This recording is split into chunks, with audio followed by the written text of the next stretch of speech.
하나님의 말씀은 갈라디아서 6장 11절부터 18절까지입니다. 공독을 하겠습니다. 내 손으로 너희에게 이렇게 큰 글자로 쓴 것을 보라. 무릇 육체의 모양을 내려 하는 자들이 억지로 너희로 할례받게 함은 저희가 그리스도의 십자가를 인하여 핍박을 면하려 함뿐이라.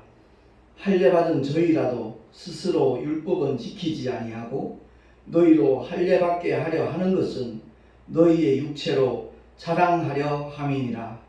그러나 내게는 우리 주 예수 그리스도의 십자가 외에 결코 자랑할 것이 없으니 그리스도로 말미암아 세상이 나를 대하여 십자가에 못 박히고 내가 또한 세상을 대하여 그러하니라. 할례나 무할례가 아무것도 아니로되 오직 새로 지으심을 받은 자뿐이니라. 무릇 이 규례를 행하는 자에게와 하나님의 이스라엘에게 평강과 긍휼이 있을지어다. 이후로는 누구든지 나를 괴롭게 말라. 내가 내 몸에 예수의 흔적을 가졌노라. 형제들아, 우리 주 예수 그리스도의 은혜가 너희 심령에 있을지어다. 아멘. 기도하겠습니다. 하나님 아버지 은혜를 감사합니다. 하나님의 특별 계신 성경을 알자. 오늘 15번째 시간입니다. 하나님의 감동으로 기록되어진 하나님의 말씀, 성령께서 깨닫게 해주셔서 주의 뜻을 바로 알게 하시고 아버지의 뜻대로 살아가는 우리 모두가 되게 하여 주시옵소서. 우리 구주 예수 그리스도의 이름으로 감사하며 기도하옵나이다. 아멘.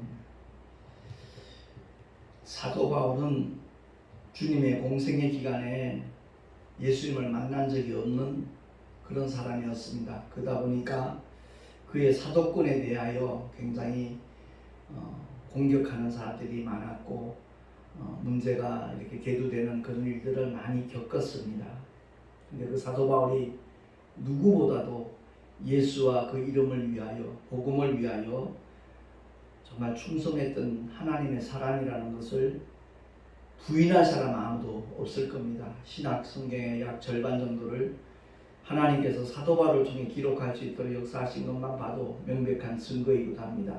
그런데 복음을 전하다가 감옥에 갇혀 있는 사도 바울이 갈라디아 교회의 성도들에 관한 소식을 전해 들었습니다. 마음이 무척 아팠죠.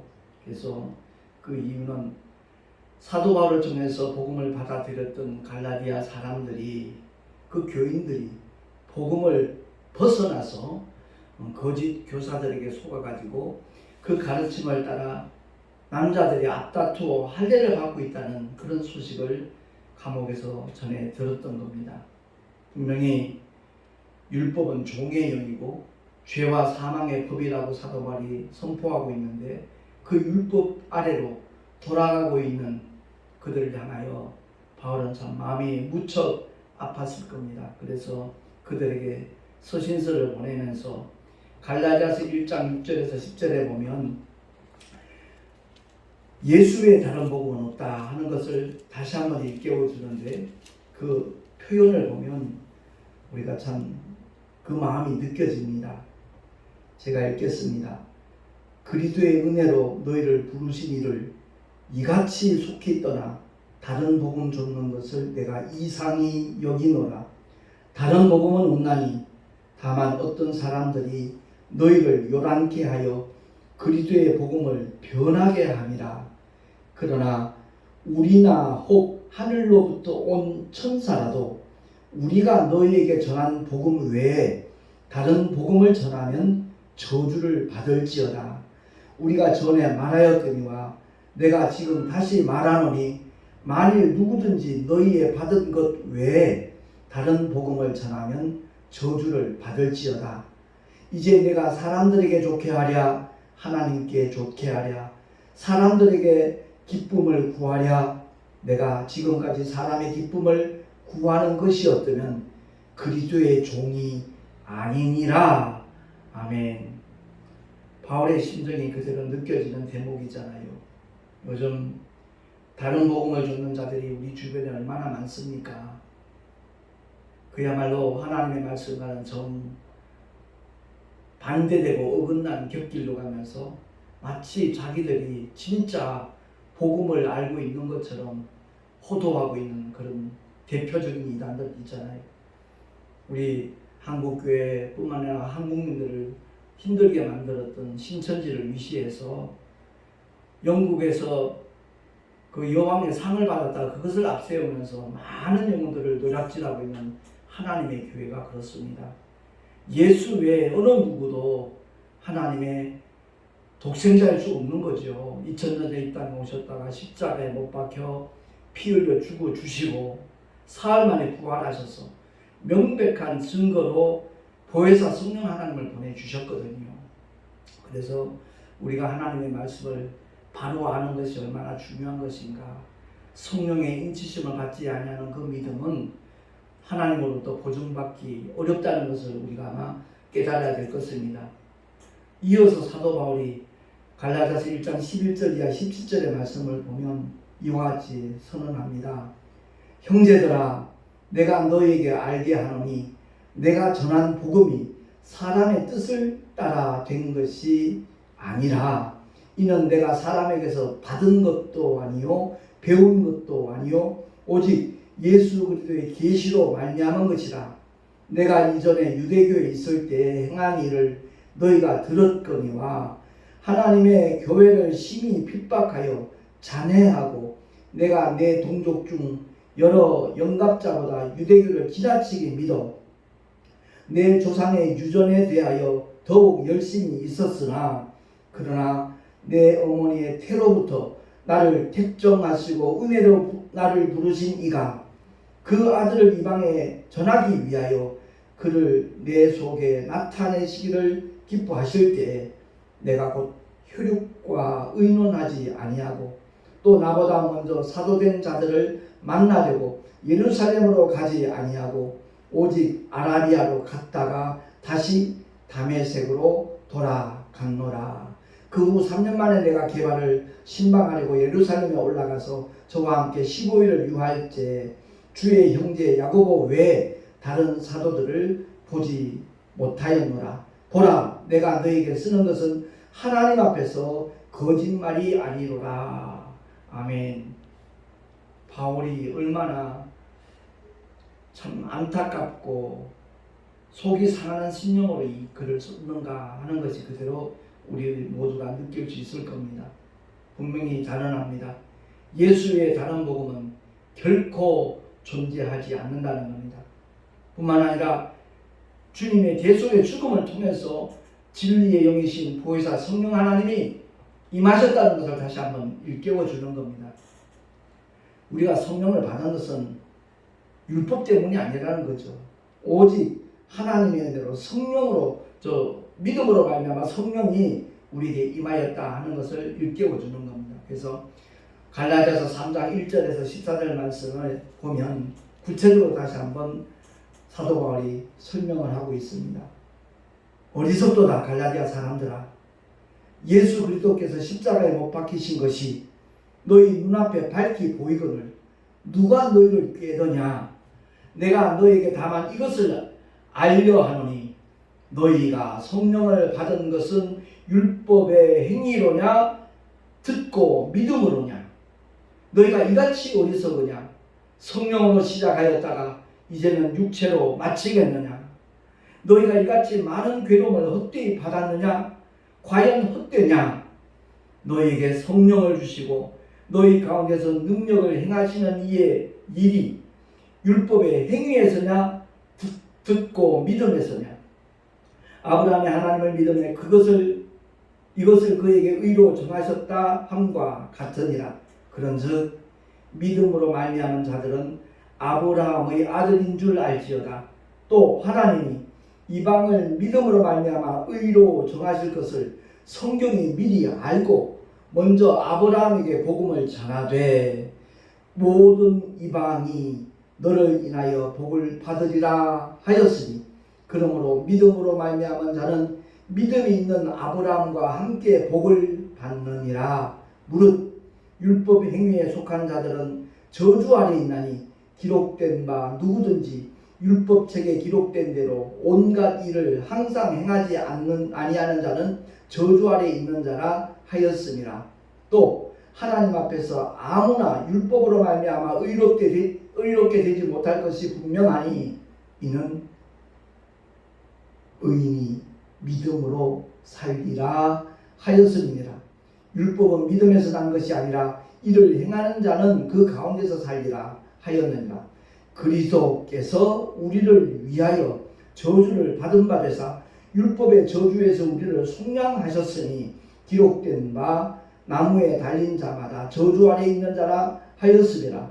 이는 그리스도 예수 안에서 아브라함의 복이 이방인에게 미치게 하고 또 우리로 하여금 믿음으로 말미암아 성령의 약속을 받게 하려 함이니라. 아멘. 율법의 행위로 성령을 받은 것이 아니라는 거죠.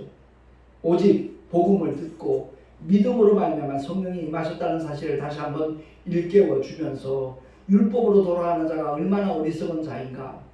왜 예수께서 십자가에 달려 돌아가셨는가. 저주 아래 있는 우리 모두를 다 속량해 주시려고, 저주 아래 있는 자들을 자유케 하시기 위하여 저주의 나무에 달리셨다는 것을 다시 한번 그는 확인을 시켜주고 있는 겁니다. 그렇습니다. 율법을 온전히 지키면 구원받을 수 있죠. 근데 613가지 그 크고 작은 계명들을 온전히 지킬 수 있는 육체가 이 세상에는 존재하지 않는다는 겁니다. 그것이 바로 하나님의 진단인 거죠. 의인은 없나니 하나도 없다. 그래서 하나님께서 우리에게 내려주신 처방이 바로 오직 의인은 믿음으로 살리라 라고 말씀하시는 겁니다. 그래서 사도 바울이 그야말로 갈라디아 교회 성도들을 향하여서 안타까운 마음을 표하고 있으면서 그가 고린도전서 13장을 통해 사랑에 대하여 얼마나 명확하게 구체적으로 정확하게 알려주고 있습니다. 그랬던 그가 우리가 전한 복음 외에 다른 복음을 전하면 뭐하라고요? 저주를 받을지어다 라고 말씀하고 있는 겁니다. 그렇습니다. 오늘날 우리가 신앙생활하면서 그 유튜브를 통해 잘못된 그러한 정보들, 잘못된 지식들에 오염되는 그런 일들이 굉장히 많이 있습니다. 정말 기도하면서 하나님의 인도하심을 받는 믿음의 사람들이 얼마나 복 있는 사람인가 하는 것을 느끼게 되는데요.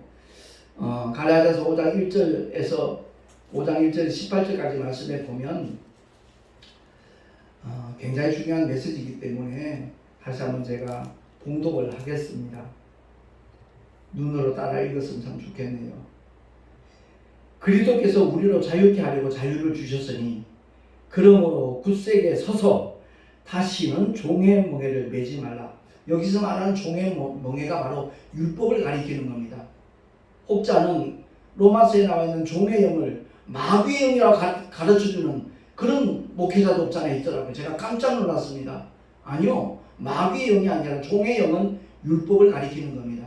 그 율법 안에 있는 자들은 하나님을 향하여 아버지라 부를 수 있는 자격이 주어진 적이 없습니다.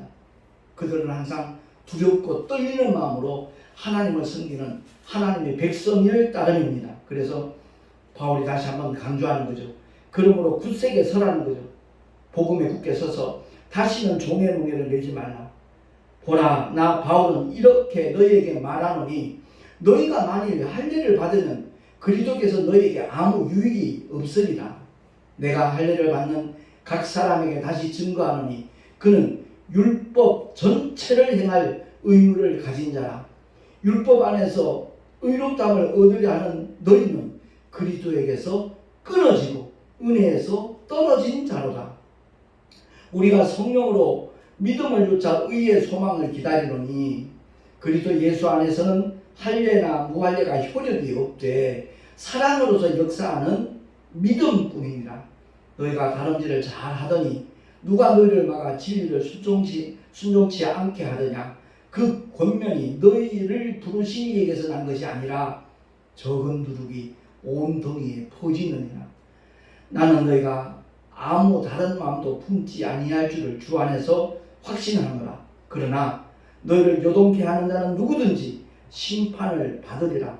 형제들아, 내가 지금까지 할례를 전하면 어찌하여 지금까지 핍박을 받으리요? 그리하여서는 십자가에 거치는 것이 그쳤으니 너희를 어지럽게 하는 자들이 스스로 베어 버리기를 원하노라.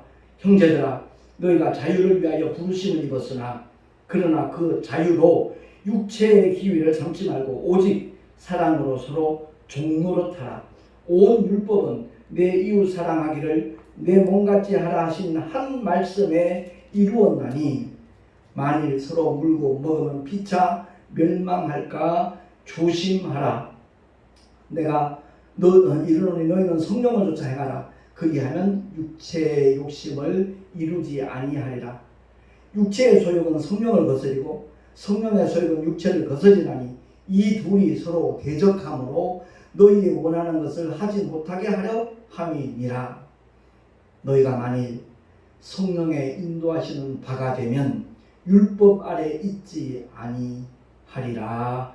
아멘. 굉장히 길게 이렇게 서술하고 있는데 요점은 하나입니다. 율법이 아니라 믿음이라는 거죠.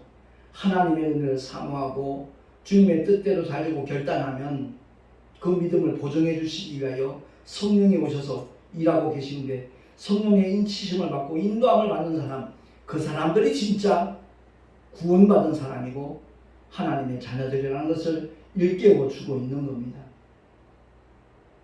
그런데 사도 바울은 끊임없이 이방인을 위하여 택한 하나님의 그릇으로 그가 쓰임을 받고 있지만 자기 동족을 향한 연민의 마음은 끊이지 않다는 것을 우리에게 보여주고 있는 말씀이 바로 갈라디아서 6장 16절입니다.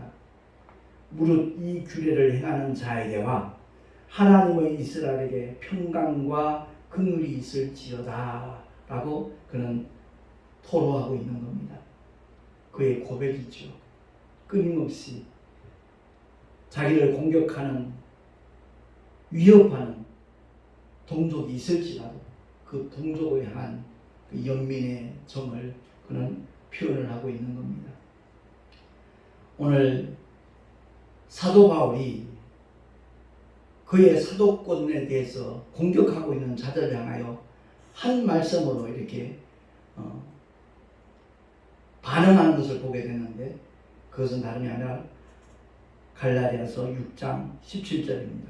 우리 한번 한 목소리로 크게 합독하겠습니다. 시작. 이후로는 누구든지 나를 괴롭게 말라. 내가 내 몸에 예수의 흔적을 가졌노라. 아멘. 정녕 나는 구원받았다라고 말하면서도 과연 어떠한 믿음의 증거들을 갖고 있는지 우리는 한번 돌아볼 필요가 있다고 생각됩니다. 그래서 제가 오늘 칠판에다 이렇게 써놓은 것은 구원받은 믿음의 증거 3가지가 있어야 돼요. 교회 열심히 다닌다고 그 사람이 구원받은 건 아닙니다. 성경 말씀을 많이 꿰고 있다고 구원받은 것도 아니고요. 그런 말씀이 성경에는 기록되어져 있지 아니하요. 정말 주님께서 우리를 위하여 이 땅에 오셨고 십자가 위에서 피 흘려 죽으시고 사흘 만에 부활하신 하나님께서 우리를 위하여 행하신 그 사건을 마음으로 받아들이고 믿고 입으로 시인하는 그들에게 구원이 덧입혀진다는 것을 로마서는 우리에게 말씀을 하고 있습니다. 아울러 사도 바울은 고린도 교회 성도들에게 이와 같이 말씀하죠. 주보에 나와 있으니까 합독을 하겠습니다. 시작. 너희가 믿음에 있는가? 너희 자신을 시험하고 너희 자신을 확증하라. 예수 그리스도께서 너희 안에 계신 줄을 너희가 스스로 알지 못하느냐? 그렇지 않으면 너희가 버리운 자니라. 아멘. 구원받은 믿음의 사람들이란 내적 증거가 분명하게 있다라는 말씀입니다. 저와 여러분 안에 과연 예수의 이름이 있습니까? 하나님의 말씀이 있습니까? 아울러 고린도전서 3장 16절 중에서 다시 한번 일깨워줍니다. 합독합니다. 시작. 하나님의 성령이 너희 안에 거하시는 것을 알지 못하느뇨. 아멘. 진리의 영신 성령 하나님이 복음을 받아들이는 모든 자들에게 임하도록 하나님은 역사하시는 겁니다. 그래서 예수 믿고 구원받은 믿음의 사람이 그저 정말 산기도 가서 목이 터지라고 외치고 금식하고 그래야만 성령이 임하시는 것이 아니라 우리를 위하여 행하신 하나님의 일을, 그 거룩한 큰 일을 믿고 받아들이기만 하면 내게도 성령님 오시옵소서 고백하는 순간, 말하는 순간, 기도하는 순간 성령 하나님은 그 사람의 영속에 임하셔서 영원토록 함께 하시는 분이 성령 하나님이신 줄로 믿으시기 바랍니다. 그래서 그 내적 증거는 다른 것 없어요. 과연 내 안에 말씀이 있는가? 예수 이름이 있는가? 주님의 보혈의 은택을 덧입었는가? 그리고 그 증거로 성령이 임하셨는가? 이 내적 증거가 없다라면 그 사람의 혹 신학을 공부하고 목사가 되었다 할지라도 그 사람은 하나님의 자녀 아닙니다. 구원받은 사람 아닙니다. 단순한 종교인일 뿐이지요. 그리고 두 번째 외적 증거가 필요합니다. 마가복음 16장 16절 말씀 합독합니다. 시작. 믿고 침례를 받는 사람은 구원을 얻을 것이요. 아멘. 부활하신 주님이 직접 하신 말씀입니다. 그래서 제가 일전에도 그런 얘기를 한 적이 있지만 일본어 성경은 그대로 외래어를 씁니다. 헬라어 외래어, 밥티조라고 그렇게 성경에 이렇게 기록을 해놨거든요. 우리나라는 뭐 세례라고 번역된 성경이 워낙 많다 보니까 오해하는 경우들이 참 많이 있습니다. 외적 증거가 침례를 받았느냐 받지 않았느냐. 제가 순복음 교단에서 목회를 했기 때문에 침례는 너무나 당연시 여겼고요.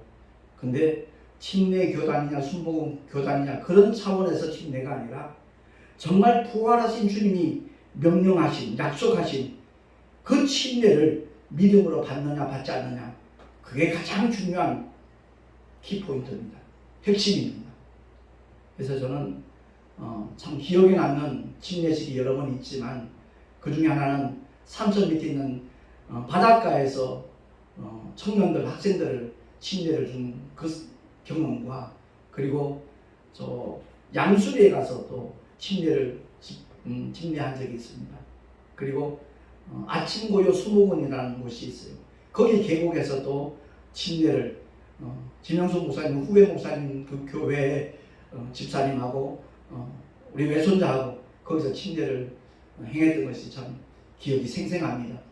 거기 놀러 오신 분들이 지나가면서 전부 다 희한한 광경을 본다라는 호기심 어린 눈길을 이렇게 쳐다보는 그런 경험이 있었거든요. 그리고 제가 대구에서 목회를 할 때 김 집사님 부부가 있습니다. 그들이 저 거제까지 가서 거기서 바다에서 침례를 집례한 적이 있습니다. 결코 잊지 못할 그러한 추억들입니다. 그렇습니다. 믿고 침례 받는 자는 구원을 얻을 것이요, 주님이 직접 말씀하신 겁니다. 그래서 외적 증거는 침례를 받았느냐 받지 않았느냐, 거기에 따라서 우리가 명백한 증거를 제시할 수 있다면 그 사람은 참으로 복 있는 사람입니다. 그리고 세 번째는 예배의 증거입니다. 누구나 다 예배 드렸다 그러죠. 근데 하나님이 받으셨느냐 그렇지 않느냐, 이것은 굉장히 심각하고 중요한 문제입니다. 나는 예배를 드렸는데 하나님은 받으신 적이 없다. 다 헛수고잖아요. 그래서 저는 헌금 설교를 거의 하지 않는 사람입니다. 근데 하나님의 말씀에 대해서는 대언을 합니다. 그래서 말라기서 3장 7절부터 8절 말씀을 우리 한번 합독을 하겠습니다. 시작. 그런즉 내게로 돌아오라. 우리가 어떻게 하여야 돌아가리까 하도다. 사람이 어찌 하나님의 것을 도둑질하겠느냐. 그러나 너희는 나의 것을 도둑질하고도 말하기를 우리가 어떻게 주의 것을 도둑질하였나이까 하도다. 이는 곧 11조와 헌물이라. 아멘. 11조가 율법인 줄 알아요? 거의 다가. 아니요. 믿음의 조상 아브라함에게서 시작된 겁니다. 그리고 율법을 통하여 하나님이 다시 한번 깨닫게 하신 것이 바로 말라기서의 말씀이거든요. 하나님을 떠나고 하나님의 것을 도둑질하는 그 이스라엘 백성들이 하나님께로 돌아오기를 수많은 선지자를 보내셔서 하나님은 말씀하셨습니다. 그랬더니 그들이 우리가 어떻게 하여 돌아가리까? 돌아오라라는 하나님의 외침 앞에 그들은 그렇게 반응을 하지요. 그러면서 하나님께서 일깨워 주시는 것이 너희는 나의 것을 도적질하고도 말하기를 우리가 어떻게 주의 것을 도적질하였나이까 그렇게 항변하는구나. 이는 곧 11조와 헌물이라. 이동원 목사님이 쓴 책이 하나 있습니다. 11조의 축복과 원리라는 그 책, 아주 소책자인데 거기에 정말 분명한 메시지가 담겨져 있더라고요. 예수 믿는 순간 모든 사람은 다 11조를 한다는 거죠. 근데 한 부류는 하나님의 말씀에 순종해서 기쁨으로 자원하는 마음으로 열의 하나를 하나님께 드리는 그런 11조 생활과 아예 거기에 대해서는 무심하니까 원수마귀가 귀신들을 통해서 역사한다는 거죠. 11조 이상이 나가는데 어떻게 나간다고요? 소리 지르면 나간다는 거예요. 생각지 않은 어떤 어려운 문제들로 인해서 큰 사고나 재앙을 만나서 아니면 큰 병에 들어가지고 11조하고 비교할 수 없는 엄청난 금액들이 소리를 지르며 고통을 주면서 나간다는 겁니다. 제가 그 글을 읽으면서 참 동감할 수 있는 그런 표현을 이 목사님이 해주셨구나 하는 생각이 들었어요. 그렇습니다. 우리는 11조에 대해서 진리와는 상관없는 그런 말씀으로 오해하는 경우가 굉장히 많이 있습니다. 그래서 마태복음 23장 23절에 보면 주님이 친히 제자들에게 일깨워 주신 말씀이거든요. 제가 읽겠습니다. 화 있을진저 외식하는 서기관들과 바리새인들이여 너희가 박하와 회향과 근처의 11조를 들이되 율법에 더 중한 바 의와 인과 신은 버렸도다. 그러나 이것도 행하고 저것도 버리지 말아야 할지니라. 아멘. 그러면서 주님이 하시는 말씀이 소경된 인도자여 하루살이는 걸러내고 약대는 삼키는 거다. 그 하루살이가 뭐죠? 박하와 해안과 근처의 11조는 드리면서 뭘 걸러내요? 의와 인과 신은 걸러내버렸어요. 약대는 삼켜버렸어요. 그렇습니다. 제가 택시 전도를 하다 보니까 일반인들이 가장 오해하고 있는 부분은 모든 교회는 다 돈이 많은 데인 줄 알아요. 왜? 11조를 강조하니까 그런 줄 압니다. 솔직히 대한민국에서 가장 빈부의 격차가 심한 것은 교회입니다. 큰 교회와 작은 교회들, 개척교회들. 우리가 믿음의 길을 걸어가면서 무엇보다 중요한 것은 하나님과의 관계라는 것을 기억을 했으면 참 좋겠습니다. 오늘 말씀을 통해서 하나님의 특별 계신 성경을 알자 해서 굉장히 중요한 믿음의 증거들에 대해서 제가 말씀을 드리는 겁니다. 사도 바울은 예수의 흔적을 가졌다고 해요. 그 흔적이 어떤 것들인가에 대해서 성경은 우리에게 알려주고 있거든요. 빌립보서 한번 살펴보겠습니다. 고린도후서 사도 바울이 복음을 전하면서 겪었던 고난들의 얘기가 기록이 되어져 있거든요. 11장 16절에서 27절, 28절까지 제가 봉독을 하겠습니다. 내가 다시 말하노니 누구든지 나를 어리석은 자로 여기지 말라. 만일 그러하더라도 나로 조금 자랑하게 어리석은 자로 받으라. 내가 말하는 것은 주를 따라 하는 말이 아니요 오직 어리석은 자와 같이 기탄 없이 자랑하노라. 그러면서 자기가 받은 고난에 대하여 열거를 하는 겁니다. 여러 사람이 육체를 따라 자랑하니 나도 자랑하겠노라. 너희는 지혜로운 자로서 어리석은 자들을 기쁘게 용납하는구나. 누가 너희로 종을 삼거나 잡아 먹거나 사로잡거나 자고하다 하거나 뺨을 칠지라도 너희가 용납하는도다. 우리가 약한 것 같이 내가 욕되게 말하노라.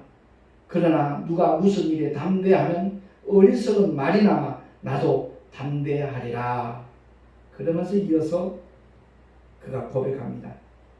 저희가 히브리인이냐? 나도 그러하며 저희가 이스라엘인이냐? 나도 그러하며 저희가 아브라함의 씨냐? 나도 그러하며 저희가 그리스도의 일꾼이냐? 정신말을 하거니와 나도 더욱 그러하도다. 내가 수고를 넘치도록 하고 옥에 갇히기도 더 많이 하고 매도 수없이 맞고 여러 번 죽을 뻔하였으니 유대인들에게 40에 하나 가망매를 5번 맞았으며 3번 태장으로 맞고 1번 돌로 맞고 3번 파선하는데 일주일을 기품에서 지냈으며 여러 번 여행에 강의 위험과 강도의 위험과 동족의 위험과 이방인의 위험과 시내의 위험과 광야의 위험과 바다의 위험과 거짓 형제 중에 위험을 당하고 또 수고하며 애쓰고 여러 번 자지 못하고 줄이며 목마르고 여러 번 굶고 춥고 헐벗었노라. 이외에 이런 고사하고 오히려 날마다 내 속에 눌리는 일이 있으니 곧 모든 교회를 위하여 염려하는 것이라. 아멘. 그렇습니다. 누구보다도 복음을 전하기 위하여 힘쓰고 애썼던 고난의 현장에 있었던 사람이 바로 사도 바울이었습니다. 오늘날 복음 전한다고 누가 돌로 치는 사람 없습니다. 감옥에 가두는 사람 없습니다. 그럼에도 불구하고 나는 구원받았다 말하면서 하나님의 자녀가 되었다고 말하면서 이제 천국에 들어갈 것을 확신한다 하면서도 여전히 복음을 받아들이지 않는 사람들을 보면서 무덤덤하다면 그 마음이 안타깝고 아프지 않다라는 그 사람 분명히 속고 있거나 가짜이거나 쭉정일 겁니다. 이 마지막 시대에 살아가는 복음을 받아들인 하나님의 사람들, 성령의 인치심을 받은 진리의 사람들, 최선을 다해서 만나는 모든 자들에게 예수 그리스도의 십자가를 자랑하고 증거하고 전할 수 있는 하나님의 사람으로 살아갈 수 있기를 예수 이름으로 부탁합니다. 분명히 진리의 영신 성령 하나님께서 보증하시고 함께 하시며 역사하여 주실 줄로 믿습니다. 기도하겠습니다. 하나님 아버지 감사합니다. 그리스도의 모양새는 갖고 있으면서도 실제적으로는 전혀 주님과 상관없는 자들이 너무나 많은 그런 시대에 우리가 살아가고 있습니다. 정녕 우리 안에 예수의 이름이 있는가? 주님의 보혈과 성령 하나님의 역사가 있는가? 돌아보는 우리가 되게 하시고 믿는 자들에게 정말 침례를 명하신 주님의 말씀에 나는 복종한 사람인가? 다시 한번 확인하게 하시고 삶의 현장에서 주님을 예배하면서 아버지께로 돌아온 표를 나는 가지고 있는지 확실하게 점검하며 이제부터라도 주님의 말씀을 쫓아 순종하며 성령을 쫓아 행하는 하나님의 사람으로 살아가게 하여 주시옵소서. 우리 구주 예수 그리스도의 이름으로 감사하며 기도하옵나이다. 아멘. 교회 소식 주보를 참고하시기 바랍니다. 하나님 은혜 가운데 동성읍의 목회자 학예 수양회 잘 마치고 돌아왔습니다. 9월 달에는 모든 교단이 가을 정기총회를 통해서 임원들을 새로 뽑는 그러한 총회가 진행이 될 텐데 함께 위에서 기도해 주시면 참으로 감사하겠습니다. 드린 예물 위하여 잠시 기도하고 축도로 예배를 마치겠습니다. 사랑과 은혜가 풍성하신 살아계신 하나님 아버지, 주님을 예배하며 하나님을 뜨겁게 사랑하는 심정을 가지고 주님의 규례를 따라서 11조를 드리고 또한 주님께 감사하는 심령으로 여러 가지 모양의 헌물을 드렸습니다. 기쁘시게 받아주시고 아버지의 거룩하신 영광을 위하여 아름답게 사용하여 주시옵소서. 드린 손길들마다 복의 복을 다하시고 은혜 위에 은혜를 더하여 주시옵소서. 이제는 우리 구주 예수 그리스도의 크신 은혜와 하나님 아버지의 영원하신 사랑하심과 보혜사 성령 하나님의 내주교통 인도하심과 축복하심이 주의 말씀을 듣고 믿음의 확실한 증거를 가지고 살아가리라 결단한 하나님의 사람들 머리 위에 그 가정과 자녀들과 경영하는 모든 일들과 삶의 자리 위에 그리고 주님께서 기록학적으로 세우신 주님의 모든 교회를 위해 지금으로부터 영원토록 함께 있을지어다. 아멘.